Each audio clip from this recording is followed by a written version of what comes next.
உறள் 57. சிறைகாக்கும் காப்பெவன் செய்யும் மகளிர் நிறைகாக்கும் காப்பே தலை. பொருள்: ஒரு பெண் தனது அழகையும் உடலை மட்டும் காப்பது சிறிய காப்பு. ஆனால் தனது குணநலனையும் நற்குணத்தையும் காத்து நல்லொழுக்கத்தோடு வாழ்வதே உண்மையான பெரிய காப்பு. கதை: நிறைகாக்கும் காப்பு.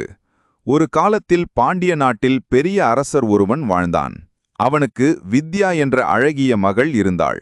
அவள் அழகில் மட்டுமல்லாமல் அறிவிலும் பண்பிலும் பண்பாட்டிலும் சிறந்தவள். அரசர், என் மகள் உலகத்திலேயே அழகி, அவளை பாதுகாப்பதுதான் முக்கியம் என்று நினைத்து அவளை அரண்மனையின் உள்ளே சிறை போல் அடைத்து வைத்தார். அவரிடம் எவரும் எளிதில் சென்று பேச முடியாது. ஆனால் வித்யா எப்போதும் யோசித்தாள், அப்பா என்னை அழகுக்காக காக்கிறார், ஆனால் அழகு அழிந்துவிடும்.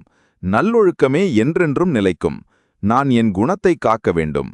ஒருநாள் அண்டை நாட்டின் இளவரசர் ஒருவர் வந்து அரண்மனையின் காவலர்களை ஏமாற்றி வித்யாவை சந்திக்க முயன்றார். அவர் சொன்னார், உன் அழகு உலகத்தில் எல்லோரையும் வசீகரிக்கிறது. நீ என்னுடன் ஊடிவா, நம்மால் சுகமாக வாழ முடியும்.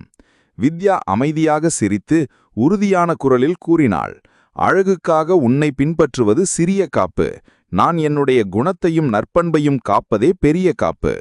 அது என் குடும்பத்திற்கும் எனக்கும் என் நாட்டிற்கும் பெருமை. எனவே நான் எப்போதும் என் நேர்மையையும் அறத்தையும் காப்பேன். இளவரசர் அவளது நற்பண்பால் அதிர்ந்து போனான். அவளை வலுக்கட்டாயமாக அழைத்துச் செல்லும் எண்ணத்தை விட்டுவிட்டான். பிறகு தனது நாட்டுக்கு திரும்பி அழகை விட குணமே தலை சிறந்தது என்ற பாடத்தை கற்றுக்கொண்டான். அரசர் இதை அறிந்தபோது உணர்ந்தார், நான் தவறாக நினைத்தேன். சிறை போல் காக்கும் பாதுகாப்பை விட மகளின் மனநிலையும் குணநலனையும் காப்பதே சிறந்த காப்பு.